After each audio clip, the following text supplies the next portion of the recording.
ಏನಪ್ಪ ಚೆನ್ನಾಗಿದ್ದ ಇದಕ್ಕಿದಂಗೆ ಪೇಷಂಟ್ ಆಗ್ಬಿಟ್ಟವನೆ ಅಂತ ನೋಡ್ತಾ ಇದ್ದೀರಾ? ಹೌದ್ರಿ, ನೋಡಿ ನಾವು ನಮ್ಮ ತಂದೆ ತಾಯಿನ ದೇವ್ರಂತ ಕರಿತೀವಿ.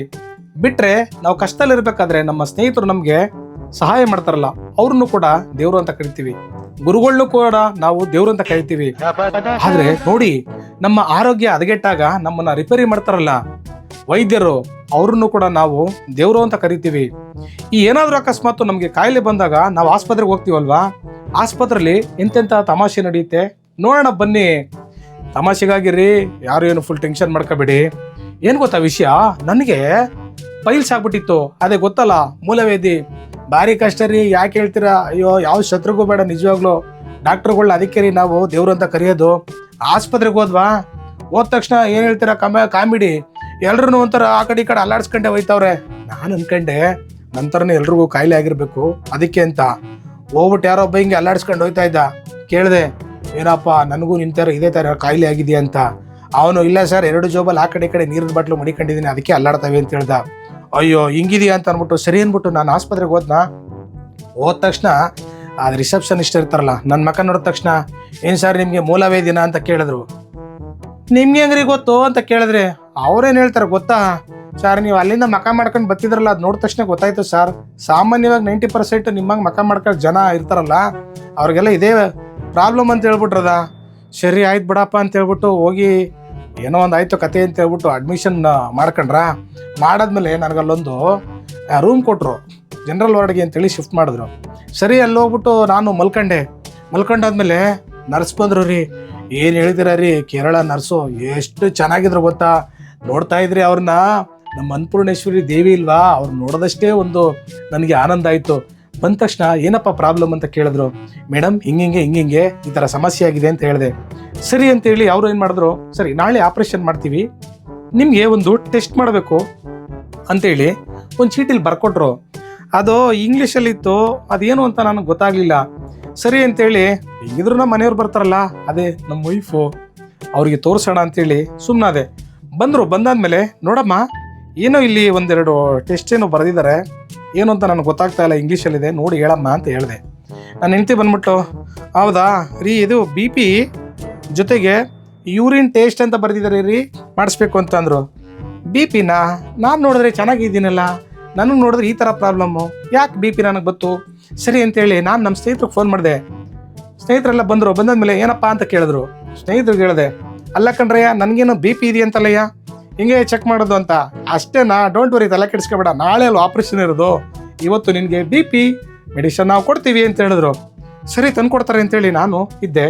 ಓಕೆ, ನನ್ನ ಸ್ನೇಹಿತರೆಲ್ಲ ಬಂದ ತಕ್ಷಣ ಕೊಟ್ರು ರೀ 90 ಹಾಕಿ. ಏನು ಹೇಳ್ತೀರಾ, BP ಬ್ಲೆಂಡರ್ ಸ್ಪ್ರೈಡು. ಸರಿ ಅಂದ್ಬಿಟ್ಟು ಆ ಕಡೆ ಈ ಕಡೆ ನೋಡ್ಬಿಟ್ಟು ನಾನು ಹಂಗೆ ಕುಡ್ದಾದ್ಮೇಲೆ ಮಲ್ಕೊಳ್ತೀನಿ. ಆಹಾ, ಏನು ಆನಂದ. ಬೆಳಗ್ಗೆ ಎದ್ದ ತಕ್ಷಣ ಕಂಡುಬಿಡ್ತೀನಿ, ಈ ಕಡೆ ಡಾಕ್ಟ್ರು, ಆ ಕಡೆ ನರ್ಸು, ಈ ಕಡೆ ಡಾಕ್ಟ್ರು, ಆ ಕಡೆ ನರ್ಸು ನಿಂತಿದ್ದಾರೆ. ಡಾಕ್ಟ್ರು ಬಂದರು, ಏನಪ್ಪ ಚೆನ್ನಾಗಿದೆಯಾ ಅಂತ ಕೇಳಿದ್ರು. ಹ್ಞೂ ಸರ್ ಚೆನ್ನಾಗಿದ್ದೀನಿ. ಎದ್ದ ತಕ್ಷಣ ದೇವ್ರ ಮಕ್ಕ ನೋಡ್ತೀನಿ ಅನ್ಕೊಂಡ್ರೆ, ನೀವು ನೋಡಿದ್ರೆ ದೇವ್ರಿಗಿನ್ನ ಜಾಸ್ತಿ ನಿಮ್ಮ ಮಕ್ಕ ನೋಡ್ಬಿಟ್ಟಲ್ಲ. ಇವತ್ತು ನನಗೆ ಆಪ್ರೇಷನ್ ಸಕ್ಸಸ್ ಆಗೈತಿ ಅಂತ ಖುಷಿ ಆಯಿತು. ಅದಾದಮೇಲೆ ನರ್ಸನ್ನ ಕರೆದ್ಬಿಟ್ಟು ಡಾಕ್ಟ್ರ್ ಹೇಳಿದ್ರು, ನೋಡಮ್ಮ ಇವ್ರಿಗೆ BP ಮತ್ತು ಶುಗರ್, ಇನ್ನೊಂದು ಯೂರಿನ್ ಟೇಸ್ಟ್ ಹೇಳಿದ್ರಲ್ಲ, ಅದನ್ನೆಲ್ಲ ಚೆಕ್ ಮಾಡಿ ಅಂತ ಹೇಳಿದ್ರು. ಆಯಿತು ಅಂತೇಳಿ, ಏನಪ್ಪ BP ಎಲ್ಲ ಕಂಟ್ರೋಲಾಗಿ ಬಂದಿದೆ ಅಂತ ಹೇಳಿದ್ರು. ಓ ಮೇಡಮ್ ಬಂದಿದೆ ಅಂತ ಹೇಳಿದೆ. ಚೆಕ್ ಮಾಡ್ತಾರೆ, BP ಕಂಟ್ರೋಲಾಗಿ ಬಂದ್ಬಿಟ್ಟಿದೆ.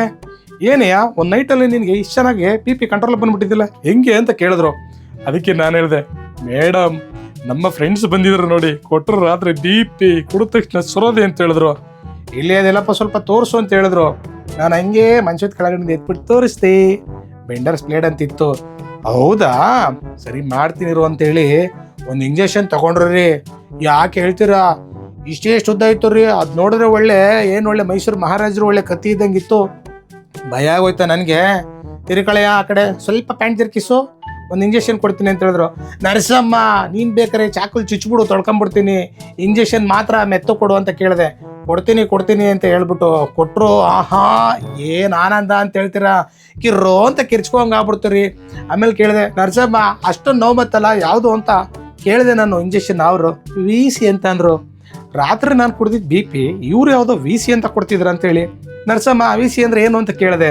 ಅದು ವಿಟಮಿನ್ C ರೀ ನಿಮ್ಗೆ ಕೊಟ್ಟಿರೋದು, ಸುಸ್ತಾಗಿದ್ದೀರಾ, ಹಾಗೆಲ್ಲ ಮಾಡಬಾರ್ದು, ಆಸ್ಪತ್ರೆಯಲ್ಲಿ ಮತ್ತೇನಾರ ಫ್ರೆಂಡ್ಸ್ ಏನಾರ ಬಂದು ನಿಮಗೆ ಬಿ ಪಿ ಅಂತಾರ ಅಕಸ್ಮಾತ್ ನಿಮಗೆ ಇನ್ನೊಂದ್ಸರಿ ಆ ಥರದ್ದು ಏನಾರ ತರಲೆ ಕೆಲಸ ಮಾಡ್ತು ಅಂತಂದ್ರೆ ಪರ್ಮನೆಂಟಾಗಿ ನಿಮ್ಮನ್ನ ಮಲಗಿಸ್ಬಿಡ್ತೀನಿ ಅಂತ ಹೇಳಿದ್ರು.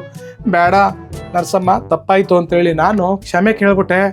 ಕೇಳಾದ್ಮೇಲೆ ಅದೇ ಇನ್ನೊಂದು ಹೇಳಿದ್ರಲ್ಲ ಯೂರಿನ್ ಟೆಸ್ಟ್ ಅಂತ ನಮ್ಮ ಮನೆಯವ್ರು ಹೇಳಿದ್ರಲ್ಲ, ಸರಿ ಆಯಿತು ಅಂತ ಹೇಳ್ಬಿಟ್ಟು ಅಲ್ಲಂಗಿ ಒಂದು ಇದಿತ್ತು, ನಮ್ಮ ರೆಸ್ಟ್ ರೂಮ್ ಇತ್ತು, ಅಲ್ಲಿ ಹೋಗ್ಬಿಟ್ಟು 1 ಲೀಟ್ರ್ ಬಾಟ್ಲಲ್ಲಿ ಹೋಗ್ಬಿಟ್ಟು ನಾನು ಯೂರಿನ್ನ ಫುಲ್ ಹಿಡ್ಕೊಂಡು ಬಂದು ಮಡಗಿದ್ದೆ. ಮಡಗಾದ್ಮೇಲೆ ಡಾಕ್ಟ್ರು ಬಂದಾದ್ಮೇಲೆ ಏನಪ್ಪ ಎಲ್ಲ ಆಯ್ತಾನಪ್ಪ ಅಂತ ಕೇಳಿದ್ರು. ಸರ್ ಆಯಿತು ಅಂತ ಅಂದ್ಬಿಟ್ಟು ಯೂರಿನ್ ಇದೆಯಲ್ಲ ಅದನ್ನು ತೆಗೆದ್ಬಿಟ್ಟು ಮುಂದೆ ಬಾಟ್ಲು ನಿಕ್ತೆ. ಏನೇ ಆಯ್ತು ಅಂತ ಕೇಳಿದ್ರು. ಸರ್ ಅದನ್ನೇ ಯೂರಿನ್ ಕೇಳಿದ್ರಲ್ಲ ಸರ್, ಸಾಕಾಗಲಿಲ್ಲ ಅಂದರೆ ಹೇಳಿ ಸರ್ ಇನ್ನೂ ಕೊಡ್ತೀನಿ ಅಂತ ಕೊಟ್ಟೆ. ನಿಂದೊಳ್ಳೆ ಕತೆ ಆಯ್ತು ಕಣಯ್ಯ ಅಂತೇಳಿ ಆ ಬಾಟಲ್ ತಗೊಂಡು ಹೋದಾದ್ಮೇಲೆ ಮತ್ತೆ ನರ್ಸ್ ಬಂದಾದ್ಮೇಲೆ ನೋಡಪ್ಪ ನಿನಗೆ ಈಗ ಆಪ್ರೇಷನ್ ಥಿಯೇಟ್ರ್ ಕರ್ಕೊಂಡು ಹೋಗ್ತೀವಿ, ಸರಿ ಆಪ್ರೇಷನ್ ಇರುತ್ತೆ, ಗಾಬರಿ ಆಗ್ಬೇಡ ಅಂತ ಹೇಳಿದ್ರು. ಇಲ್ಲ ಮೇಡಮ್, ನಿಮ್ಮಂಥ ದೇವತೆ ಇರಬೇಕಾದ್ರೆ ನಮಗೆ ಯಾಕೆ ಚಿಂತೆ, ನಡೀರಿ ಹೋಗೋಣ ಅಂತ ಹೋದ ತಕ್ಷಣ ಡಾಕ್ಟ್ರು ಎಲ್ಲಿ ಪ್ಯಾಂಟನ್ನು ಸ್ವಲ್ಪ ಜರುಗಿಸ್ಬಿಟ್ಟು ನೀನು ಅಂಬೈಗಾಲಲ್ಲಿ ಕುತ್ಕೊಳ್ಳಪ್ಪ ಅಂತ ಕೇಳಿದ್ರು. ಸರ್ ನನಗೆ ಭಯ ಆಯ್ತಿದೆ ಸರ್ ನೋಡಿ ಅಂತ ಹೇಳಿದ್ರು. ಹೆದರ್ಕೋಬೇಡಪ್ಪ, ಏನೂ ತಲೆ ಕೆಡಿಸ್ಕೋಬೇಡ, ಇಂಥ ಪೇಷಂಟ್ಗಳಿಗೆಲ್ಲ ನಾವು ಈ ಥರ ಆಪ್ರೇಷನ್ ಎಲ್ಲ ಮಾಡಿದ್ದೀವಿ, ಡೋಂಟ್ ವರಿ ಅಂತ ಹೇಳಿದ್ರ. ಸರಿ ನಾನು ಹಂಗೆ ಅಂಬೆಗಾಲಲ್ಲಿ ಕುತ್ಕೊಂಡಾದ್ಮೇಲೆ ಡಾಕ್ಟ್ರು ಕಬೋರ್ಡ್ ಓಪನ್ ಮಾಡ್ತಾರೆ. ಎಂತೆಂಥ ಆಪ್ರೇಷನ್ ಐಟಮ್ಗಳಾವು ಗೊತ್ತೇನ್ರಿ ಅಲ್ರಿ. ಎತ್ಬಿಟ್ಟು ಒಂದು ಪೆಟ್ಟಿಗೆ ಮಡ್ಬಿಟ್ಟು ಓಪನ್ ಮಾಡಿದ್ರೆ ರೂಮ್ ತುಂಬ ಬರೀ ಆಪ್ರೇಷನ್ ಮಾಡುವಂಥ ವಸ್ತುಗಳೇ. ನಾನು ಸಾರ್ ಇದೇನು ಸಾರ್ ಇಷ್ಟೇ ಒಂದು ಸಣ್ಣ ಆಪ್ರೇಷನ್ ಮಾಡೋಕ್ಕೆ ಇಷ್ಟೊಂದು ಐಟಮ್ ಎಲ್ಲ ಬೇಕಾ ಅಂತ ಕೇಳಿದ್ರು. ನೋಡ್ತೀನಿ ಅಲ್ಲಿ ಕಾತ್ರಿ, ಚಾಕು, ಆಪ್ರೇಷನ್ ಮಾಡುವಂಥ ಫುಲ್ಲು ಸೀಸರ್ ಕತ್ರಿಗಳು, ಏನೇನೋ ಐಟಮ್ಗಳವೆ ರೀ. ಅದು ನೋಡಿದ್ರೆ ಗೊತ್ತೇ ಆಗಲಿಲ್ಲ ನನಗೆ. ಆಮೇಲೆ ನರ್ಸು ಸಮಾಧಿಯಿಂದ ಹೇಳಿದ್ರು, ಇಲ್ಲ ಇವರು ಡಾಕ್ಟ್ರು ಅಂತ ಗೊತ್ತಾಗೋಕ್ಕೆ ಅಂತೇಳಿ ನಿಮ್ಗೆ ಇದನ್ನೆಲ್ಲ ತೋರಿಸ್ತಿರೋದು, ಇವ್ರು ಒಳ್ಳೆ ಡಾಕ್ಟ್ರೇ, ನಿಮಗೆ ಆಪ್ರೇಷನ್ ಮಾಡ್ತಾರೆ ಅಂತ ಹೇಳಿದ್ರು. ಸರಿ ನನಗೆ ಗಾಬರಿ, ಇಷ್ಟೊಂದೆಲ್ಲ ಐಟಮ್ ಮಡಗಿದ್ದಾರೆ, ಇವ್ರು ಯಾವ್ಯಾವ ಥರ ಆಪ್ರೇಷನ್ ಮಾಡ್ತಾರೆ ನೋಡೋಣ ಅಂತ ಹೇಳಿದ್ದೆ. ಆಮೇಲೆ ಮಲ್ಕೊಂಡು ಆ ಕಡೆ ನೋಡ್ತೀನಿ, ಡಾಕ್ಟ್ರ್ ಯಾರು ನರ್ಸ್ ಯಾರು ಗೊತ್ತೇ ಆಗ್ತಾ ಇಲ್ಲ. ಇದಕ್ಕಿದಂಗೆ ಮಕ್ಕ ತುಂಬ ಫುಲ್ಲು ಮಾಸ್ಕ್ ಹಾಕೊಂಬಿಟ್ಟಿದ್ದಾರೆ, ತಲೆ ಮೇಲೆ ಫುಲ್ಲು ಕವರ್ ಮಾಡ್ಕೊಂಬಿಟ್ಟು ಮೈ ತುಂಬ ಒಂದು ಗೋನ್ ಹಾಕೊಂಬಿಟ್ಟಿದ್ದಾರೆ. ಯಾರು ಏನು ಅಂತ ನನಗೆ ಗೊತ್ತೇ ಆಗ್ತಾ ಇಲ್ಲ. ಆಮೇಲೆ ಇವ್ರು ಏನೋ ಮಾಡ್ತಾರೆ ನೋಡೋಣ ಅಂತೇಳಿ ನಾನು ಸುಮ್ಮನೆ ಮಲ್ಕೊಂಡ. ಒಂದು ಅನಾಸ್ತೇಷಿಯಾ ಕೊಟ್ಟಾದ್ಮೇಲೆ ನನಗೇನು ಗೊತ್ತಾಗಲಿಲ್ಲ. ಸ್ವಲ್ಪ ಹೊತ್ತಾದ್ಮೇಲೆ ನನಗೆ ಪ್ರಜ್ಞೆ ಬಂತು. ನೋಡಿದ್ರೆ ನಾನು ಬೆಡ್ಡಲ್ಲಿ ನಾನು ಮಲಗಿದ್ದೆ. ಡಾಕ್ಟ್ರು ಬಂದು ಏನಯ್ಯ ಸಮಾಚಾರ ಅಂತ ಕೇಳಿದ್ರು. ಸರ್ ಎಲ್ಲ ಹೇಳಬೇಕು ಸಾರ್ ಅಂತ ಅಂದೆ. ಆಮೇಲೆ ನಿನ್ನ ಆಪ್ರೇಷನ್ ಎಲ್ಲ ಸಕ್ಸಸ್ ಆಗದೆ ಕಣಯ್ಯ, ವೆರಿ ಗುಡ್ ಅಂತ ಅಂದರು. ಸರ್ ಅವಾಗ್ಲೇ ಯೂರಿನ್ ಟೇಸ್ಟ್ ಮಾಡೋಕ್ಕೆ ಅಂತ ಅಂದ್ಬಿಟ್ಟು ಬಾಟ್ಲು ಕೊಟ್ಟು ಕಳಿಸಿದ್ನಲ್ಲ ಸರ್, ಟೇಸ್ಟ್ ಹೆಂಗದೆ ಅಂತ ಹೇಳಿಲ್ವಲ್ಲ ಸರ್ ಅಂತ ಹೇಳಿದೆ. ಅದು ಟೇಸ್ಟ್ ಅಲ್ಲ ಕಣಯ್ಯ, ಟೆಸ್ಟು ಅಂತ ಅಂದರು. ಹೌದಾ ಅಂದ್ಬಿಟ್ಟು ನಾನು ನಮ್ಮ ವೈಫ್ ಕಡೆ ತಿರುಗಿ ನೋಡಿದೆ. ಏನೇ ಓದ್ಬಿಟ್ಟಿದ್ಯಾ ನೀನು, ಡಾಕ್ಟ್ರು ಯೂರಿನ್ ಟೆಸ್ಟ್ ಅಂತ ಬರ್ಕೊಟ್ಟಿದ್ರೆ ನೀನು ಯೂರಿನ್ ಟೇಸ್ಟ್ ಅಂತ ಹೇಳಿದ್ಕೆ ನಾನು 1 ಲೀಟ್ರ್ ಕೊಟ್ಟನಲ್ಲಿ ಅಂತ ಅಂದೆ. ಆಮೇಲೆ ಡಾಕ್ಟ್ರು ಅಯ್ಯೋ ಒಳ್ಳೆ ತರಲೆ ಗಿರಾಕಿ ಅನ್ಕೊಂಡು ಹೋದ್ರ. ಬೆಡ್ ಮೇಲೆ ಮಲಗಿರ್ಬೇಕಾದ್ರೆ ಆಪ್ರೇಷನ್ ಆದಮೇಲೆ ನನ್ನ ಸ್ನೇಹಿತರೆಲ್ಲ ಬಂದ್ಬಿಟ್ಟು ಏನೋ ಮಗ ಹೆಂಗಿದ್ಯಾ ಚೆನ್ನಾಗಿದೆಯೋ ಅಂತ ಅಂದ್ಬಿಟ್ಟು ಅಲ್ಲೇ ಹೊಡಿತಾರ್ರಿ. ಯಾಕೆ ಹೇಳ್ತೀರ, ಅಯ್ಯೋ ನೋವು ಸ್ವಲ್ಪ ಸ್ಟಾರ್ಟ್ ಆಯಿತು ನನಗೆ. ಅವಾಗ ಸುಮ್ಮನೆ ಹೊಡಿಬೇಡಿ ಅಂತ ಅಂದ್ಬಿಟ್ಟು ಫ್ರೆಂಡ್ಸ್ಗೆ ನಾನು ಕೇಳಿದೆ. ಅಲ್ಲ ಕಂಡ್ರು ಆಪ್ರೇಷನ್ ಥಿಯೇಟ್ರಲ್ಲಿ ಡಾಕ್ಟ್ರು ಈ ನರ್ಸ್ಗಳು ಎಲ್ಲರೂ ಬಂದ್ಬಿಟ್ಟು ಮಕ ಮುಚ್ಕೊಂಬಿಟ್ಟಿರ್ತಾರಲ್ಲ, ಯಾಕ್ರೋ ಅಂತ ಕೇಳಿದೆ. ನನ್ನ ಫ್ರೆಂಡ್ಸ್ ಏನಾದ್ರು ಗೊತ್ತಾ, ಅಲ್ಲಲ್ಲಿ ಆಪ್ರೇಷನ್ ಮಾಡೋ ಟೈಮಲ್ಲಿ ಏನಾರು ಅಕಸ್ಮಾತ್ ಹೆಚ್ಚು ಕಮ್ಮಿ ಆಗ್ಬಿಟ್ಟು ನೀನು ಏನಾರು ಮೇಲು ಕೊಟ್ಟೋಗ್ಬಿಟ್ರೆ ಆಮೇಲೆ ನನ್ನ ಮಗ ನೀನು ಯಾವುದೋ ಮರದ ಮೇಲೆ ಕೂತ್ಕೊಂಡು ಪಿಸಾಚಿಯಾಗಿ ಅಯ್ಯೋ ಆಪ್ರೇಷನ್ ಥಿಯೇಟ್ರಲ್ಲಿ ನನ್ನ ಪ್ರಾಣ ಹೊಂಟಾಯ್ತು, ನನ್ನ ಪ್ರಾಣ ತೆಗೆದು ಡಾಕ್ಟರ್ ಮಕ ತೋರಿಸೋ ಅಂತ ಎಲ್ಲಿನ ಕೊಟ್ಲ ಕೊಟ್ಟಿಯ ಅಂತ ಅಂದ್ಬಿಟ್ಟು ಮಕಗಳನ್ನೆಲ್ಲ ಮುಚ್ಕೊಂಬಿಟ್ಟವ್ರೆ ಅಂತ ಹೇಳ್ತಾರಲ್ಲ. ಏನ್ರ ಈನವೇ ತಡೆಯೋಕ್ಕಾಯ್ತಲ್ಲ, ಇದ್ರಲ್ಲೂ ಬಂದ್ಬಿಟ್ಟು ತಮಾಷೆ ಮಾಡ್ತಿರೋ ಅಂತೇಳಿ ನಾನು ರೇಗಿಸಿ ನಿಮ್ಮ ಸವಾಸ ಬೇಡ ಹೋಗಪ್ಪ ಅಂತ ಕಳಿಸ್ದೆ. ಆಮೇಲೆ 1-2-3 ದಿನ ಆದ ನಂತರ ಬಂದ್ಬಿಟ್ಟು ನನಗೆ ಬಂದು ಡಾಕ್ಟ್ರು ನಿನ್ನ ಚೆಕಪ್ ಮಾಡಬೇಕು ಬಾರಪ್ಪ ಅಂತ ಕರೆದ್ರು. ಸರಿ ಅಂತೇಳಿ ಮಾಮೂಲಿ ನನ್ನ ಟ್ರೈ ಮೇಲೆ ಕುಂಡ್ರಿಸ್ಕೊಂಡು ಕರ್ಕೊಂಡು ಹೋದ್ರ. ಒಳಗಡೆ ಹೋಗ್ಬಿಟ್ಟು ಎಲ್ಲಿ ಸ್ವಲ್ಪ ತಿರುಗು ಅಂತ ಹೇಳಿದ್ರ. ತಿರುಗ್ದೆ. ಈ ಕಡೆ ತಿರುಗು ಅಂತ ಹೇಳಿದ್ರು. ಈ ಕಡೆಗೂ ತಿರುಗ್ದೆ. ಆ ಕಡೆ ತಿರುಗು ಅಂತ ಹೇಳ್ತಾವ್ರೆ. ನನ್ನ ಮಕ್ಕ ನೋಡಿ ಡಾಕ್ಟ್ರು ಮಾತಾಡಿಸ್ತಾನೆ ಇಲ್ಲ. ಸಾರ್ ನಾನು ಯಾರು ಅಂತ ಗೊತ್ತಾಯ್ತಾ ಅಂತ ಹೇಳಿದೆ. ಏನು ಮಾತಾಡ್ತಾ ಇಲ್ಲ. ಅರೆ ಡಾಕ್ಟ್ರು ನನ್ನ ಮಕ್ಕ ನೋಡೋರು ಮಾತಾಡಿಸ್ತಾನೆ ಇಲ್ವಲ್ಲ, ನಾನು ನೋಡಿ ಕಂಡಿಡಿತಾ ಇಲ್ವಲ್ಲ, ಯಾಕೆ ಆಪ್ರೇಷನ್ ಆದ ಮೇಲಾದರೂ ನಾನೇನಾದ್ರು ಸಣ್ಣ ಗಿಣ್ಣ ಆಗ್ಬಿಟ್ಟು ನನ್ನ ಮಕ ಪರಿಚಯ ಏನಾರು ಹೋಗ್ಬಿಟ್ಟಿದ್ಯಾ ಅಂತ ಇದನ್ನ ತಿರುಗು ಅಂತ ಹೇಳಿದ್ರು. ತಿರುಗ್ದೆ. ಸರಿ ಪ್ಯಾಂಟನ್ನ ಸ್ವಲ್ಪ ಜರ್ಕಿಸ್ಬಿಟ್ಟು ಮಲ್ಕೊಳಪ್ಪ ಅಂತ ಹೇಳಿದ್ರು. ಸರಿ ಡಾಕ್ಟ್ರು ಯಾಕೋ ಕೋಪದಲ್ಲಿ ಇರಬೇಕು, ನಾನು ಮಾತಾಡಿಸ್ತಾ ಇಲ್ಲ ಅಂದ್ಬಿಟ್ಟು ಪ್ಯಾಂಟನ್ನ ಸ್ವಲ್ಪ ಜರ್ಕಿಸ್ಬಿಟ್ಟು ಹಿಂಗೆ ಮಲ್ಕೊಂಡ. ಹಿಂಗೆ ಡಾಕ್ಟ್ರು ಹಿಂದ್ಗಡೆ ನೋಡ್ಬಿಟ್ಟು ಕುಂಡಿ ಮೇಲೆ ಹೊಡೆದ್ಬಿಟ್ಟು ಏನಯ್ಯ ಪ್ರತಾಪ್ ಚೆನ್ನಾಗಿದ್ಯಾ ಅಂತ ಕೇಳ್ತಾರಲ್ಲ, ನನ್ನ ಮಕ ಕಂಡಿಡಿದಿಲ್ಲ, ನಾನು ಮಾತಾಡ್ದಾಗ ಕಂಡಿಡಿಲಿಲ್ಲ. ಹಿಂದ್ಗಡೆ ನೋಡ್ಬಿಟ್ಟು ಪ್ರತಾಪ್ ಚೆನ್ನಾಗಿದ್ಯಾ ಅಂತ ಕೇಳ್ತಾರಲ್ಲ, ಏನಪ್ಪ ಇದು ಅಂತ. ಡಾಕ್ಟ್ರೇ ನಾನು ಯಾರು ಅಂತ ಗೊತ್ತಾಗ್ಲಿಲ್ವಾ ಅಂತ ಕೇಳಿದೆ. ನರ್ಸಿ ಹೇಳಿದ್ರು, ಅಯ್ಯೋ ಡಾಕ್ಟ್ರು ಇದೇ ಥರ ಆಪ್ರೇಷನ್ ಮಾಡಿ ಮಾಡಿ ಹಿಂದ್ಗಡೆ ನೋಡಿ ಎಕ್ಸ್ಪೀರಿಯನ್ಸ್ ಆಗ್ಬಿಟ್ಟದೆ ಅಂತ ಹೇಳಿದ್ರು. ಹೌದಾ ಡಾಕ್ಟ್ರೇ ಅಂತ ಕೇಳಿದ್ರೆ, ಇಲ್ಲ ಕಣಯ್ಯ, ನೀನು ಮಾಸ್ಕ್ ಹಾಕೊಂಡಿದ್ದಲ್ಲ ಅದಕ್ಕೆ ಗೊತ್ತಾಗ್ಲಿಲ್ಲ ಕಣಯ್ಯ ಅಂತಂದ್ರು. ಅಪ್ಪ ನಾನು ಬದಿಕಂಡೆ, ಒಳ್ಳೆ ಡಾಕ್ಟ್ರು ಅಂತೇಳಿ ಅವ್ರಿಗೆ ಕೈ ಮುಗಿದ್ಬಿಟ್ಟು ಬಂದಾದ್ಮೇಲೆ ಒಂದಿಷ್ಟು ಉದ್ದ ಚೀಟಿ ಕೊಟ್ಟಿದ್ರು ರೀ. ಆ ಚೀಟಿ ತಗೊಂಡು ಮೆಡಿಕಲ್ ಸ್ಟೋರ್ಗೆ ಹೋದ್ನಾ. ಆ ಮೆಡಿಕಲ್ ಸ್ಟೋರನ್ನು ಪಾಪ ಹೊಸ್ಬಾ ಅನ್ಸುತ್ತೆ. ಆ ಮೆಡಿಕಲ್ ಸ್ಟೋರ್ ನೋಡ್ಬಿಟ್ಟು ತಲೆನೇ ಗಿರ್ರನ್ಬಿಡ್ತು ಅವನಿಗೆ. ಡಾಕ್ಟ್ರು ಏನಪ್ಪ ಹಿಂಗೆ ಬರ್ದಿದ್ದಾರೆ ಅಂತೇಳಿ, ಅದೇನು ಇಂಗ್ಲೀಷ್ ಭಾಷೆನ, ಜಾಪನೀಸ, ಚೈನೀಸ, ಯುರೋಪ ಗೊತ್ತೇ ಆಗ್ತಾ ಇಲ್ಲ ರೀ. ಹಂಗಿತ್ತು ಗೊತ್ತಲ್ಲ ಡಾಕ್ಟ್ರುಗಳೆಲ್ಲ ಹೆಂಗೆ ಬರೀತಾರೆ ಅಂತೇಳಿ. ನಾನು ಈ ಒಯ್ಯ ಯಾಕೋ ಇವ್ನು ಮೆಡಿಸಿನ್ ಕೊಡಲ್ಲ ಅಂತ ಅಂದ್ಬಿಟ್ಟು ಏನು ಮಾಡೋದು, ಒಂದ್ಸರಿ ಬನ್ನಿ ಡಾಕ್ಟ್ರ್ ಹತ್ರ ಕೇಳ್ಕೊಂಬೋಣ ಅಂತ ಹೋದ್ರೆ ಡಾಕ್ಟ್ರೇ ಇಲ್ಲ, ಅಲ್ಲಿ ಹೊರಟೋಗ್ಬಿಟ್ಟಿದ್ದಾರೆ. ಒಳ್ಳೆ ಕತೆ ಬತ್ತಲ್ಲಪ್ಪ, ಬೇಗ ಮನೆಗೆ ಹೊರಟೋಗ್ಬೋಣ ಅಂತ ನಾನು ಕಾಯ್ತಾ ಇದ್ರೆ ಡಾಕ್ಟ್ರ್ ಬೇರೆ ಇಲ್ವಲ್ಲ ಅಂತೇಳಿ ನಾನು ಟೆನ್ಷನ್ ಮಾಡ್ಕೊಂಡಿದ್ನಾ. ಸರಿ, ಅಲ್ಲಿ ಒಬ್ರು ಸುಂದರವಾದ ನರ್ಸ್ ಬಂದ್ರು.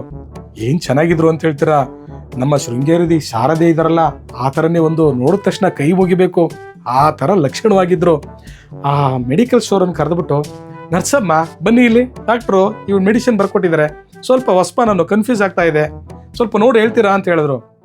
ಅಯ್ಯಮ್ಮ ಪಟ ಪಟ ಪಟ ಪಟ ಪಟ ಪಟ ಪಟ ಪಟ ಅಂತ ಹೇಳ್ಬಿಟ್ಲು ರೀ. ಹೇಳಿದ ತಕ್ಷಣ ಅವನು ಹಂಗೆ ಚಟ ಚಟ ಚಟ ಚಟ ಚಟ ಚಟ ಅಂದ್ಬಿಟ್ಟು ಮೆಡಿಸಿನ್ ಎಲ್ಲ ಕೊಟ್ಟೇ ಬಿಟ್ಟ. ನನಗೆ ಆಶ್ಚರ್ಯ ಆಯ್ತು, ಅಲ್ಲ ಡಾಕ್ಟ್ರು ಬರೆದಿರೋದು ಮೆಡಿಕಲ್ ಸ್ಟೋರ್ ಮಾತ್ರ ಗೊತ್ತಾಯ್ತದೆ, ಅದ್ರಲ್ಲೂ ಇವನು ಗೊತ್ತಿಲ್ಲ. ಅಯ್ಯಮ್ಮ ನರ್ಸಮ್ಮನ ಹತ್ರ ಕೇಳ್ಬಿಟ್ಟು ಇವನು ಮೆಡಿಸಿನ್ ಕೊಟ್ಟನಲ್ಲ, ಕನ್ಫ್ಯೂಸು, ಕೇಳಲೇಬೇಕು ಅಂತ ಹೇಳ್ಬಿಟ್ಟು ಓಡೋಗ್ಬಿಟ್ಟು ಮೆಡಿಕಲ್ ಸ್ಟೋರನ್ನ ಕೇಳಿದೆ. ಅಲ್ಲ ಕಣಯ್ಯ, ನರ್ಸಮ್ಮನ ಹತ್ರ ನೀನು ಕೇಳ್ಬಿಟ್ಟು ಮೆಡಿಸಿನ್ ಎಲ್ಲ ಕೊಡ್ತಿದೆಯಲ್ಲ, ಏನಾರು ಹೆಚ್ಚು ಕಮ್ಮಿ ಆದರೆ ಯಾರು ಜವಾಬ್ದಾರಿ ಆದರು ಅಂತ ಕೇಳಿದೆ. ಅವನೇನಂದ ಗೊತ್ತಾ, ಇಲ್ಲ ನೀವು ಟೆನ್ಷನ್ ಮಾಡ್ಕೋಬೇಡಿ, ಈ ನರ್ಸಮ್ಮ ಇದ್ದಾರಲ್ಲ ಅವರೇ ಆ ಡಾಕ್ಟ್ರನ್ನ ಹೆಂಡ್ತಿ ಅಂತ ಹೇಳ್ದ. ಅಯ್ಯೋ, ಅಂದರೆ ಆ ಡಾಕ್ಟ್ರು ಈ ನರ್ಸಮ್ಮನ್ನ ಲವ್ ಮಾಡಿ ಮದುವೆ ಆಗಿದ್ದಾರೆ. ಹಾಗಾಗಿ ಲವ್ ಲೆಟ್ರು ಬರೆದು ಡಾಕ್ಟ್ರು ಎಮ್ಮನ್ಗೆ ಮೆಡಿಕಲ್ ಸ್ಟೋರ್ ಚೀಟಿಲಿ ಏನು ಬರೀತಾರೆ ಅಂತ ಚೆನ್ನಾಗಿ ಎಮ್ಮನ್ ಗೊತ್ತಿರ್ತದೆ ಅಂತ ನನಗೊಂದು ಅರ್ಥ ಆಯಿತು. ಯಪ್ಪ ಯಾಕೆ ಹೇಳ್ತೀರಾ, ಎಲ್ಲ ಆದಮೇಲೆ ಆಸ್ಪತ್ರೆಯಲ್ಲಿ ಎಂತೆಂಥ ತಮಾಷೆ ನಡೀತು, ಎಂತೆಂಥ ನನಗೆ ಪ್ರಾಣನೇ ಹೋಗೋಂಗಾಯ್ತು ಅಂತ ಎಲ್ಲ ಯೋಚನೆ ಮಾಡಿ ಫಸ್ಟ್ ಇಲ್ಲಿಂದ ಹೋದ್ರೆ ಸಾಕು ಅಂತ ಹೇಳ್ತಾ ಆಸ್ಪತ್ರೆಯಿಂದ ಬರ್ತಿದ್ದಂಗೆ ನನ್ನ ಮನಸ್ಸಲ್ಲಿ ಒಂದು ಯೋಚನೆ ಹುಡ್ತು. ಏನು ಗೊತ್ತಾ, 3 ದಿನ 4 ದಿನ ನಾನು ಆಸ್ಪತ್ರೆಯಲ್ಲಿ ಇರಬೇಕಾದ್ರೆ ಎಂತೆಂಥ ಒಂದು ತಮಾಷೆ ನಡೀತು. ಆದರೆ ನಾನು 4 ದಿನಕ್ಕೆ ಇಷ್ಟೊಂದು ಆರೋಗ್ಯವಾಗಿ ನಿಂತಿದ್ದೀನಲ್ಲ, ಯಾಕೆ ಹೇಳಿ? ಆ ಡಾಕ್ಟ್ರು ಮಹಿಮೆ ಅಂಥದ್ದು. ಯಾವುದೇ ಒಬ್ಬ ಪೇಷಂಟನ್ನು ಅವರು ನೀಟಾಗಿ ಚೆಕ್ ಮಾಡಿ ಯಾವುದೇ ಒಂದು ಒಳ್ಳೆ ಮೆಡಿಸಿನ್ನ ಕೊಡ್ತಾರಲ್ಲ, ಅದರಿಂದ ನಾವು ಅವ್ರಿಗೆ ಕೈ ಮುಗಿಬೇಕು. ಯಾಕೆ ನಾವು ವೈದ್ಯೋ ನಾರಾಯಣ ಹರಿ ಅಂತ ಹೇಳ್ತೀವಿ, ಡಾಕ್ಟ್ರನ್ನ ನಮ್ಮ ದೇವರು ಅಂತ ಯಾಕೆ ಕರಿತೀವಿ ಅಂತೇಳಿ 5 ನಿಮಿಷ ನಾನು ಯೋಚನೆ ಮಾಡಿ ನನ್ನ ಮನೆಗೆ ಬಂದಿಲ್ಲ. ಅಲ್ಲೇ ಕೂತು ಡಾಕ್ಟ್ರ್ ರಿಟರ್ನ್ ಬಂದಾಗ ಅವರಿಗೆ ನಾನು ಒಂದು ಶಾಲ್ ಹಾಕಿ ಸನ್ಮಾನ ಮಾಡಿಸಿ ಅವ್ರಿಗೆ ಒಂದು ಹೂಗುಚ್ಛ ಕೊಟ್ಟು, ನಿಮ್ಮಂಥ ಒಳ್ಳೊಳ್ಳೆ ಡಾಕ್ಟ್ರುಗಳು ಇರೋದ್ರಿಂದ ಪೇಷಂಟ್ಗಳು ಇವತ್ತು ಬೇಗ ಗುಣಮುಖರಾಗಿ ಮನೆಗೆ ಹೋಗಿ ಸುಂದರವಾದಂಥ ಜೀವನ ನಡೆಸ್ತಾ ಇದ್ದಾರೆ ಅಂತ ಅವರಿಗೆ ನನ್ನ ಕೈ ತುಂಬ ನಮಸ್ಕಾರಗಳನ್ನ ತಿಳಿಸ್ತಾ ನಾನು ಅಲ್ಲಿಂದ ಬಂದೆ. ಸ್ನೇಹಿತರೆ, ಇದು ಕೇವಲ ತಮಾಷೆಗಾಗಿ ಇನ್ನೊಂದಷ್ಟು ವಿಡಿಯೋಗಳೊಂದಿಗೆ ನಿಮ್ಮ ನಗಿಸ್ಲಿಕ್ಕೆ ಬರ್ತೀನಿ. ಅಲ್ಲಿವರೆಗೂ ನನ್ನ ನಗುವ ನಯನ ಚಾನಲನ್ನು ಸಬ್ಸ್ಕ್ರೈಬ್ ಮಾಡಿ, ಶೇರ್ ಮಾಡಿ, ಲೈಕ್ ಮಾಡಿ, ಸಪೋರ್ಟ್ ಮಾಡಿ. Thank you.